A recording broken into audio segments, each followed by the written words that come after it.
All the way from sunny San Diego. I'm absolutely delighted to be joined by Scotland's very own Lewis Morgan. Lewis, it's a pleasure to be speaking to you today. How's life treating you in Southern California? Yeah, all good. Good to catch up. Yeah, the climate here is pretty nice. So just got off the training pitch there. So I'm sweating here, but yeah, all good. Well, I'm just looking out the window just now, and it's absolutely miserable. So There we go. it seems like you're a world away from Glasgow. Yeah, I'm getting further Some away things time never zone wise change. as well. I know. Exactly, some things never change. I mean, it must be a different world from New York, where you were playing with New York Red Bulls last year. What's the lifestyle like in San Diego? Yeah, slower.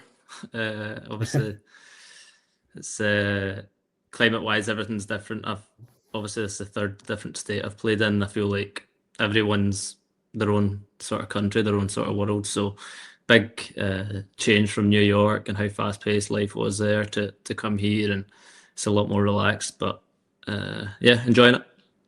Yeah, I'm right in saying your girlfriend's out with you as well. Yeah, so she's been a little bit back and forward, but she'll be out here probably the end of this month, a couple of weeks. So, yeah, it's easy enough to get here. Obviously, domestic flights and stuff. So she's in New York at the moment, but she'll be back here a Oh, couple of weeks. what a life! What a life!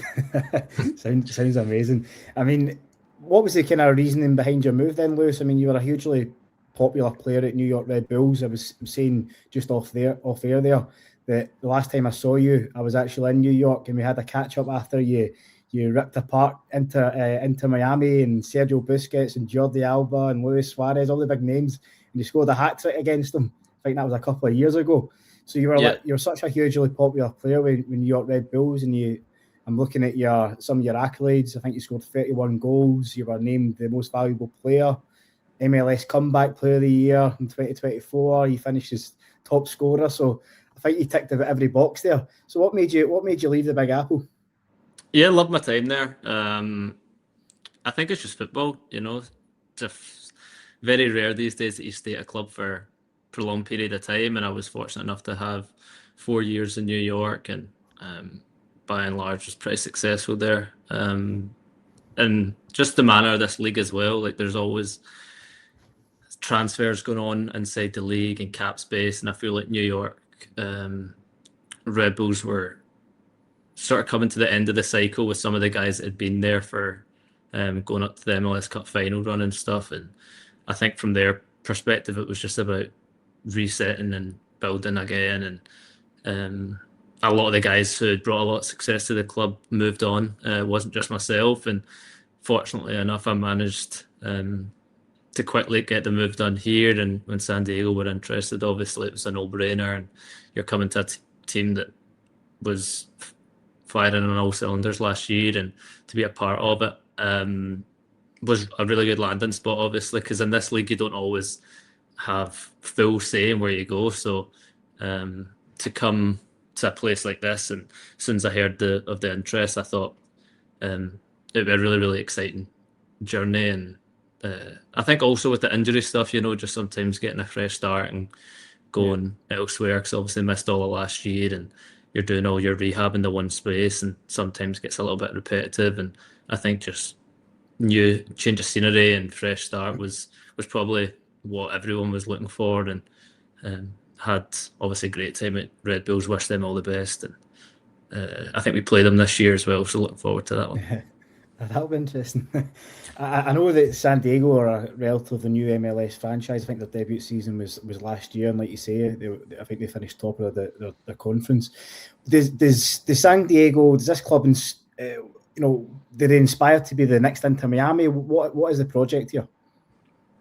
Well, yeah, San Diego themselves, obviously a new franchise from last year, but it falls under the Right to Dream umbrella. So you've got obviously Nordland, you've got academies in Egypt, Ghana. So although it was like an expansion team, they call it here, it doesn't really feel like such because the infrastructure and everything has carried on from all those clubs. So Yeah. I think the main thing is developing young guys, and I think you obviously see the success they've had primarily with Nordland, and you see the guys who come through there. I think a bunch of the Right to Dream players are actually at Rangers now, and um, I think three or four of those guys, Diamande, Chiquani, Scobles, and I think maybe.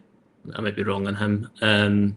But I think it just shows like I've obviously got a track record of developing players, and I think that's the aim here is to be competitive, but also to bring through young talented players and uh, give chances to guys that are just at the start of their career, as well as having a mix of guys that are performing it through their peak years in football. And I think obviously you see last year they finished top of the conference and played some amazing football. We actually played them pre-season with Red Bull last year and got beat 6-0. So that was Oh. my first. I remember that day well. And yeah, I mean, expansion team, but it doesn't really feel like such. Obviously, I was at Miami when that was starting out, and I know how hard it is to build a culture from the ground up. And I think they're doing a great job here.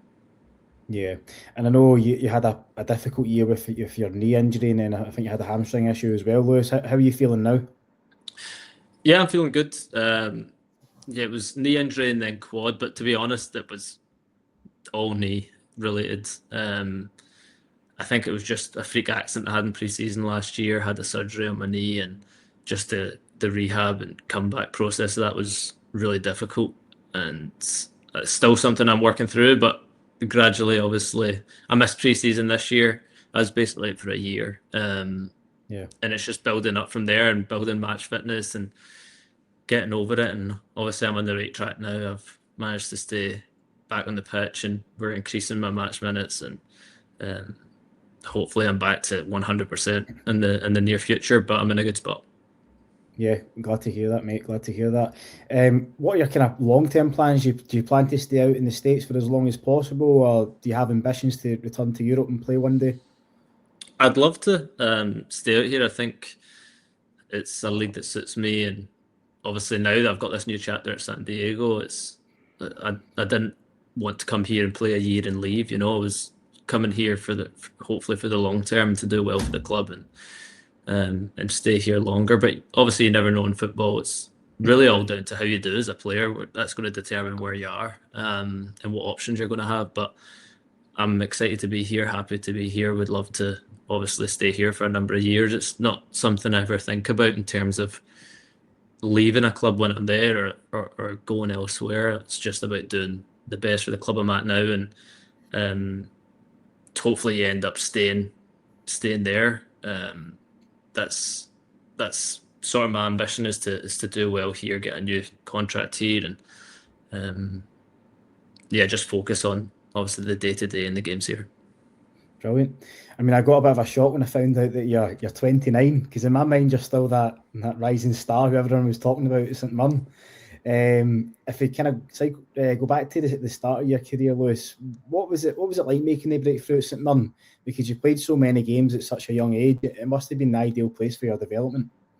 That was amazing. I think you look at the St Mirren team that I played in, and when I was breaking into the team, you obviously had McGinn, you had Kenny McLean, I think you had Sean Kelly, Jason Naismith. You had a bunch of guys coming through, and then that conveyor belt just didn't stop. When I was then it was myself, Stevie Mallon, yeah, obviously I had Jack Bird, I had a few other guys that went on to have really, really good careers and played hundreds of games. And I think St Mirren was just the perfect place for all of us, and I loved my time there. Still, it's one of the first results I check every weekend to see how St Mirren are doing. So I'm glad to see they've had a little upturn in form recently, and big win last week. So yeah, I love my time at St Mirren. It's something that I'll always have fond memories of, and what we done there and what we achieved there was brilliant. Yeah, and do you expect them to survive this season? I know they've had a bit of a tricky year. They won the League Cup in December, and then obviously they tumbled down the league, and Stephen Robinson left, but they seem to be in a better place now. Yeah, and I think momentum's everything. I think the splits obviously given maybe all of Scottish football a little bit more eyes on it, because all these teams at the top half and the bottom half, the post-split fixtures are massive, and it's in St Mirren's hands. Every single game is like a cup final, and I think they're well capable of on their day when they're playing well. And I think Craig McLeish has gone in there and done a really good job, and um, the boys have obviously turned it around and went back to back wins. And I think if you can, I always felt like at home with the fans there. It's always a tough place to go for teams, and if they take care of their home games, then that should hopefully be enough to see them stay in the division and then try and kick back on and push back for top six next year, hopefully. Yeah, and then obviously because you made such a huge impression at St Mirren, you kind of caught the eye. A lot of people were tipping you as the kind of next big thing in Scottish football, which you were. Celtic came on the radar. But when did you first hear of Celtic's interest? Because I remember Brendan Rodgers raving about you. I think it might have been after the game, the League Cup game, or was it Scottish Cup game at Celtic Park? Yeah, I think the League Cup game we were actually like I think we might have been bottom of the championship at the time when we went there, and Jack Ross had came in, and um, I think not just myself but the whole team got a lot of praise after that game, and I think at the end of that season there was a few murmurs and teams interested in England, and I remember Jack Ross telling me that it was basically Jack Ross I feel like that told me that there might be interest from Celtic, and um, he said to stay at St Mirren for 6 months. We just stayed up in the last day, and um, he told me, and he was like, "We're going to try and win the league," and I was hopefully going to be a big part of that. And then timing wise, it just worked out perfect because 6 months down the line, then you've obviously got better options on the table, and it was best of both worlds because we managed to get St Mirren promoted and give something back to that club, and then obviously you get your move, which um, sort of life changing at that point from footballing perspective, and then obviously like you're in a different ballpark in terms of exposure and the games you're playing in and stuff. So obviously it was a massive deal at the time. Yeah, am I right in saying that you were a Rangers fan growing up?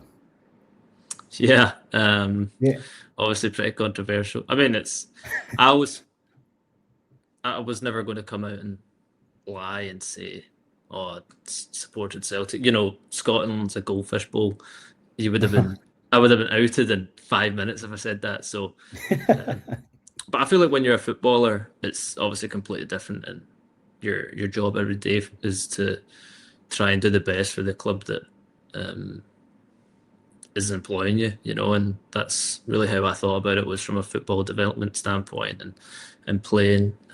But yeah, when I was younger, came through the Rangers Youth Academy and obviously wanted to break through there and wasn't able to do so. But I was a season ticket holder my whole life, and um, yeah, and then it's just trying to separate football from what you're like the team you support to you're actually got a job to do.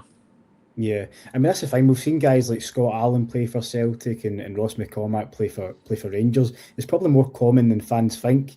I mean, did you have to think twice about joining Celtic, probably knowing that you were a Rangers season ticket holder, but if you join Celtic, the likelihood is you probably never play for Rangers. Was that ever in the back of your mind? I mean, it's hard to like go back and think at the time exactly what you're thinking. I think, like I say, it was trying to separate the two. What I would say is naturally Rangers and Celtic are the two biggest clubs in Scotland. Yeah, And of course, like I'm not one of those people that say everyone is on one side of the divide because St Mirren fans just support St Mirren and probably hate when people say, "Oh, but what, who's your second team?" But like without outing and saying names, there's obviously a ton of guys in both changing rooms, Rangers players that are Celtic fans and Celtic players that are Rangers fans. That's just it's impossible to avoid in Scotland when um, half the people you meet might be a Rangers fan, half a Celtic fan. There's always going to be a crossover there. With me, maybe because I was in the Rangers Academy and it was maybe well known that I was a Rangers fan, it probably got a little bit more attention. But there's certainly way more than just the guys you mentioned there.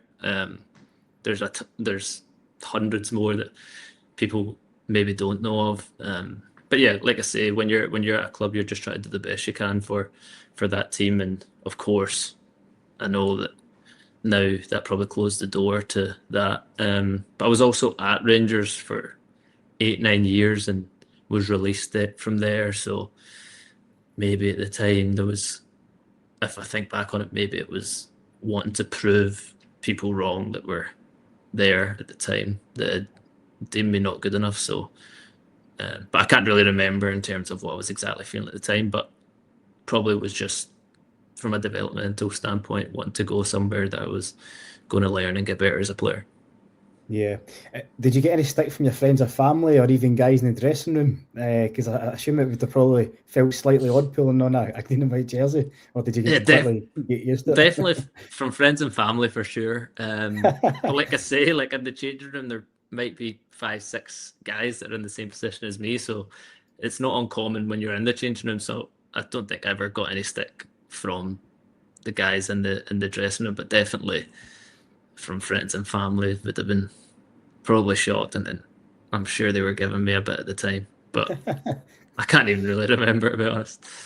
Yeah, I mean, so when you signed for Celtic, I think it was in January, wasn't it? And then you spent the Yeah. rest of the season on loan at St Mirren before returning to Celtic part in the summer.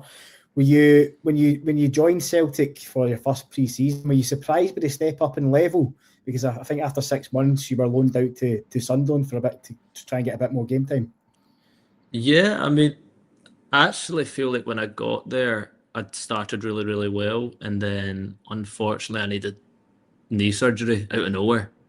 So we done like a sort of preventative knee surgery that probably in turn caused the loan, because I actually went there, started really, really well, was playing in the Champions League qualifiers, and then Yeah, got knee surgery. And then when you're at a club like Celtic where you're needing to win every single week, it's hard to, when you come back from injury, you might not get 3, 4, 5 games to get back up to speed. You need to hit the ground running. And I feel like I just yeah, never got my rhythm back from that knee surgery. So when I probably came back maybe November time. So by the time it gets to January, you're not playing a ton of minutes. You're also not playing with like the under 20s at the time because you are a first team player. So it was either stay there, play 10, 15 minutes, hopefully you like you get looks on your side and you get a run in the team. But at that time, I needed games because otherwise I was never going to get back match fitness, which yeah. is what brought the Sunderland move around. If I don't get that knee surgery, I probably don't go on loan and I have more appearances at Celtic. But that's just what happens in football. You know, injuries are part of the game, and I think at the time it was the right call to go out and try and get games. I mean, that's the thing. Sunderland are a massive club in England as well, and you had a pretty successful spell there. I think they were playing in League One at the time. Did you ever consider staying, or was it always your intention to have another crack at Celtic? This time under a new manager, Neil Lennon, who took over. Again, just go back to whenever in football, I've never really thought about, oh, I'm playing here to, and next year I want to be here. It was always just do well for the club you're at, see what happens. Actually, obviously, disappointingly, we lost 2 cup finals at Wembley that year with Sunderland, and had things been different, you get promoted. You never know what happens if you stay. But I think going back to Celtic and working under Neil Lennon, who I thought was brilliant. I think when I got there back in pre-season, he was a manager that any player would really want to play for, and you see how well he's doing now at Dunfermline. And I think I enjoyed working under him, and again, enjoyed pre-season there. And it was just from that point on try to get back in the team, and which again was sort of in and out, but that's just life at a big club. Yeah, because I was counting them up. I think you played 18 games in the 2019-20 season, but I think, am I right in saying most of those games were out of position as a striker? Yeah, the time was out of position. Now that's sort of my main Aye, now it's position. your uh, that's it. but yeah, at the time you're sort of learning a new role. And listen, I never hit the heights I wanted to there, and I think that's just down to myself. You know, sometimes you're just maybe it's not the right fit, or it's the right club at the wrong time, or whatever. And I think I never really hit the levels I expected of myself there. And then obviously the chance to come to Miami came up, and I just figured at that point I was maybe stagnating a little bit, and I just wanted a fresh start. So, and Neil Lennon was obviously great at that point, and he understood that I wanted to go somewhere where it was maybe more feasible that I was going to play every single week. Yeah, I mean, you say that, but did you ever? Obviously, you weren't really accustomed to playing as a striker during that period at Celtic. Do you think you were given a kind of fair crack at the whip? You know, Do you think were you ever really given a chance to play in your favourite position? I mean, I don't think I ever really played left wing for Celtic, but I wouldn't Yeah, say I didn't get a fair crack the whip. I think that's it. At the end of the day, it's all down to what you do as a player, and I take full responsibility for not hitting the heights that I expected of myself. But yeah, at the time, I don't really think I played any minutes as a left winger for Celtic, and I've played all my football at that point as a left winger. But that's just football. You need to be adaptable, and now I play most of my football as a nine, so it's not something that should have been like a make or break. yeah. You started the 2019 Cup final against Rangers, and I remember that day well, if it wasn't for Fraser Forster, I think it's fair to say Celtic would have probably lost by 3 or 4 that day. What are your memories? I think that was your second last appearance for Celtic, and again, I think you were pitched up front with Odsonne Edwards struggling, but you did end the afternoon with a trophy. What were your memories from that day? Yeah, I mean, I think it's as a striker, it's all about service, right? And um, sometimes you're relying on getting service. And again, I'm one to always take responsibility, so I definitely didn't play well that day. But I think um, Fraser made up for everyone not playing at their top level Yeah. that day, because I think Rangers obviously had the better of that game and the chances they had and how good Big Fraser was, and um, really could have pointed probably the finger at any of us. But at the time, it was just about winning the cup, and we managed to do that. So um, yeah, cup finals are all about winning. We managed to win the game. From a personal standpoint, would you want to have a bigger impact? Of course you would, but sometimes as a forward player, you're you're as good as the service you get. But of course, you can make your own impact if you're not finding the ball. So yeah, we won the game. That was the most important thing. Yeah, I think, is it fair to say maybe your crowning moment was probably scoring against Rennes, the day Celtic won 3-1? Was that your kind of best memory in a Celtic jersey? Yeah, probably. I mean, obviously scoring it in European football is something any forward player wants to do. So that's probably the best memory I had there. But like I say, I didn't hit the heights I wanted to. So there wasn't enough of those moments. But that's just football. Because I remember thinking that time that your Celtic career was ready to explode into life, but like you mentioned just previously there, you kind of moved to Inter Miami, which perhaps caught some people by surprise. Did you just feel like it was the right moment to leave the club and kind of and get, I suppose, a different lifestyle as well? Yeah, I think it was just an opportunity that excited me, and to go somewhere again and know that I'm going to play all the time, and something's exciting as that project. And obviously you've got David Beckham and everything that comes with that. And yeah, it was a really, really exciting move at the time. And uh, I was obviously really excited to go out and try something different and live in a new culture. And um, obviously in Miami is mostly Spanish speaking, so test myself in that. And uh, yeah, all that, everything that came along with it was just something that excited me and something that I wanted to do and test myself as a player and a person. Yeah, I've got a couple of questions about Inter Miami, but first, just looking back, do you have any regrets from your time at Celtic? I mean, not regrets, because I know when I look back that I gave 100% every day, but of course I didn't do as well as I wanted to. There's no denying that. So I regret that I didn't hit the heights that I wanted to, but I don't regret anything in terms of looking at myself in the mirror. I know it wasn't for a lack of effort or anything like that. Yeah, when you moved into Miami, tell me, uh, did you, when you first met David Beckham, did you get a picture with him? I did, yeah. I think it's on my Instagram somewhere, or it's like, uh, if it's not on my Instagram, I think it was at the time. So yeah, that was obviously a big deal, and uh, it's obviously one of the reasons you go to the club in the first place. And he was great. He was really, really hands-on and involved, and you see that to this day. He's still there, and um, yeah, obviously it was really cool to meet him. How often did you meet him, Lewis? Was he there at every game, or was it just did you only meet him a few times? No, I met him the first year COVID happened, so it wasn't it wasn't obviously as frequent. I think most of the time he was in the UK, but the second year he was there pretty much every day. I would see him, so I'd be interacting with him all the time, speaking to him every day. So he's, like I say, he's a really hands-on owner. Would give me advice on like set pieces and stuff when we're doing set pieces. He would, because I was our set piece taker, so he would always come out and. I mean, it's a bit of pressure when he's telling you how to deliver the ball. I was going to say, yeah, he was great with me. Bend it like Morgan. Yeah. Did he know all about your? I'm assuming he did, but did he know all about your background at Celtic and St Mirren? Did you ever talk to him about that? I can't remember if I ever spoke to him about that, but he was very in depth with everyone. He knew everyone by name, knew everyone's past, what they'd done. He'd really took an interest in everyone, and he gave everyone time and his time. So obviously he's a really busy person, so that was something that went a long way, and he took the time to get to know everyone on a personal level as well. I must ask, do you still have his number on your phone book?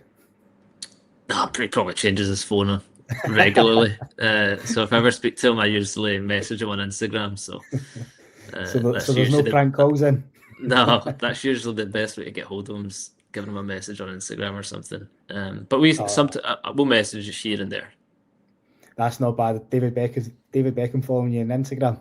Yeah, don't know if he even follows me, but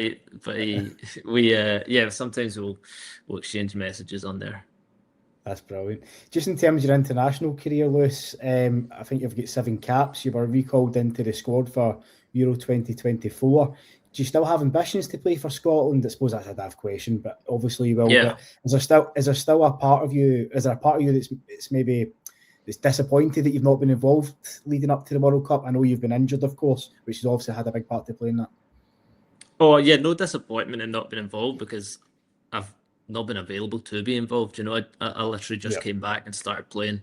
What I will say is, all the guys who are there have performed at such a high level. They've qualified for the World Cup and deserve all the respect that they get. So I think rightfully so, those guys are getting the recognition they deserve. But from a personal standpoint, it's all about trying to put yourself back in the manager's thoughts. And I do think, obviously, getting that experience at the Euros and wanting to play for your country is the biggest honour you can get. And it's about showing at club level that you can go back in there and bring something to the team. And I think I do that. I think I'm maybe a different profile from the strikers or forwards we have there, and trying to show that my skill set can be an asset for us is obviously what I'm trying to do at club level. And now that I'm back fit, I've just got to try and perform to the best of my abilities here, and hopefully that's enough to try and get recognition. And if not, I'll be the number one supporter and look forward to supporting the boys in the summer. Yeah, I know that Steve Clarke is still, he will name a provisional 55-man squad. Is there part of you that thinks you can still make that final 26? Is that your ultimate dream? I mean, you've got to think of that. Until you're not in the 26, you've got to give yourself the best chance every day of getting in it. And it's something that I won't give up on. And like I say, if I don't get there, at least you can look back and say that you've done everything you could to get there. And I'm a realist and know that I missed a lot of football, so I might need to perform even better than most to get in that squad. And it's something that I need to put pressure on myself and try and perform at club level to get there. But for sure, it's still in my mind to try and force my way in. Also realise how difficult a task that is, and how talented a group of boys we've got there in the squad as of right now. So I need to show that I can bring something different. Yeah, obviously, hopefully you do make it, Lewis. But either way, obviously the World Cup on your doorstep, I suppose it's easy for you living in America. You still planning to go? Yeah, I mean, I'll try and obviously get to the games, hopefully as a player, but if not as a fan. So I think our games, the group stage games, are on the East Coast, which will be easy enough for me to get to from New York if I'm out there during the World Cup break. So yeah, should obviously be really, really exciting. Yeah, hopefully you'll be there as a player. Just before we wrap up, Lewis, I just wanted to ask you about your thoughts in the title race in Scotland. Have you been keeping tabs on it, and what have you made of the season so far? Yeah, all the boys here know everything about it. I don't shut up about it. So, I mean, I'd be an idiot to try and say who I think's going to win the leagues. It changes every single week. But what a year it's been for Scottish football, and I think just how it's panned out is just made for so much more eyes on our game, and I think you can't underestimate the job that Hearts have done this year, and they're obviously getting Lawrence back at an amazing time, and a few other boys coming back from injury, and really I think obviously there's people try to controversially talk about the split and the fixtures and what that means, but at the end of the day, everyone's going to play everyone, and the best team's going to come out on top. So I've got who I think I want to win or who I want to win, but who's to say if that's how it'll pan out. So who do you want to win it, and then who do you think will win it? Probably controversial saying who I want to win. I probably better just keep my mouth shut and letting everyone guess who I'd want to win it. Who the little boy in me would want to win. But I think there's so many storylines. You know, if you could argue that Hearts winning, it's just brilliant to shake up Scottish football, and I think what the main thing that's going to come out of this is next year and beyond, you're going to see maybe Scottish football be shaken up, and teams are going to need to really put their best foot forward for next year as well, because you look at if Rangers win it, what does that do for them financially, and their new owners, all credit to them, are investing a lot of money in that squad, and you'd imagine if they win and they go into the Champions League group stage that they're going to further strengthen, so then that forces Celtic to try and match them. And I know obviously a lot of Celtic fans are not super happy with the squad or the investment and that they had in January. I think Rangers have obviously been super ambitious, and then Tony Bloom coming in, you look at what he does with other squads and you know that they're going to recruit well. So I think even beyond this year, it's going to make for an exciting summer, and seeing where the league's at next year, because you might be in a position where one team is pulling away next year. So yeah, I think that's the big talking point, is that it's not just about winning the league this year, but if you win the league this year, you could put yourself in a position where you're really putting yourself, like I say, in a position to extend the gap and really kick on. That's the thing for Rangers, especially. They can exploit the kind of the UEFA loophole that if they were to win the league, then they get automatic entry to the Champions League. So for Rangers, I mean, it could be transformational, and they could be guaranteed Champions League football next season without having to go through the qualifiers. Celtic and Hearts, if they win it, they will have to go through qualifiers regardless. But it is an extra incentive for Rangers to get extra money in the bank and potentially properly get back to the club that they were, bring back the glory days. Yeah, and what I will say, without making a prediction, I think the one thing I could say is if Rangers are to win it, I think you wouldn't doubt that they're going to try go from strength to strength. So I think if they do win it, they put themselves in an amazing position, and I think it would be tough for the other teams to maybe catch them next year as well. So it's all making for an exciting end to the season. So see who the best team are. Yeah. Can I just ask, what was your reaction when you heard that Wilfred Nancy was taking over at Celtic? I mean, did you think he'd be a success given how he fared at Columbus Crew, or did you have your reservations? Were you surprised, or what was your feelings?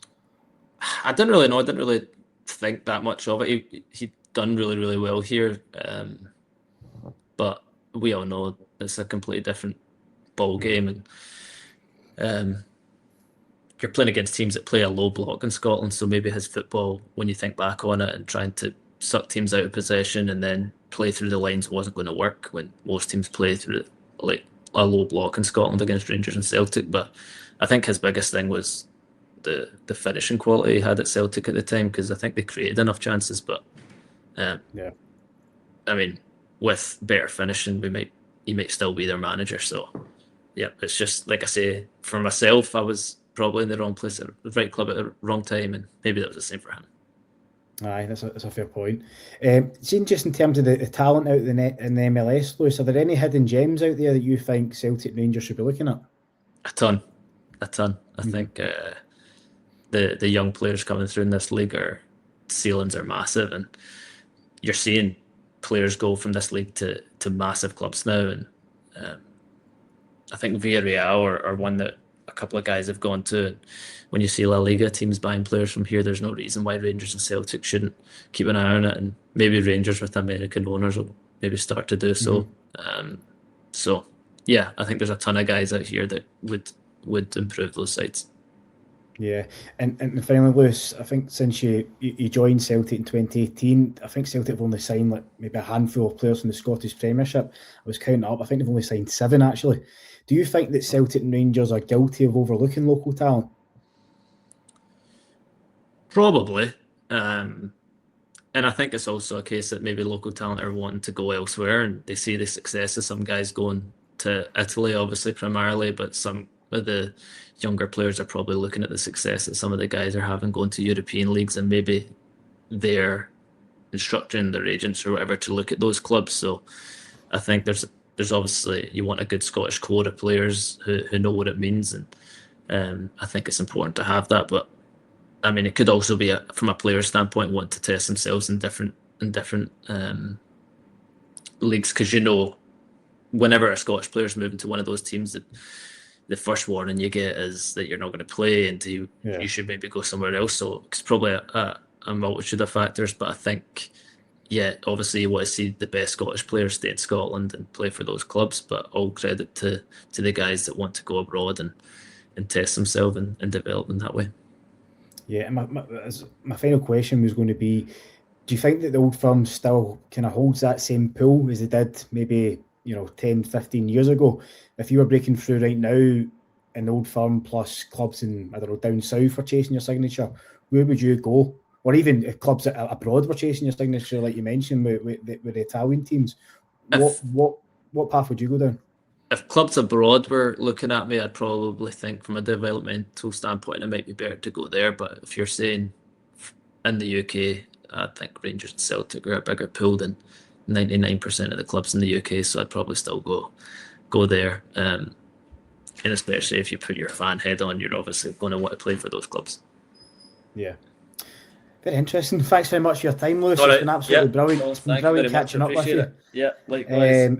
And good luck with the rest of the season, and hopefully we'll see you in a Scotland shirt this summer. Yeah, let's hope so. Thanks, Ryan. I appreciate it.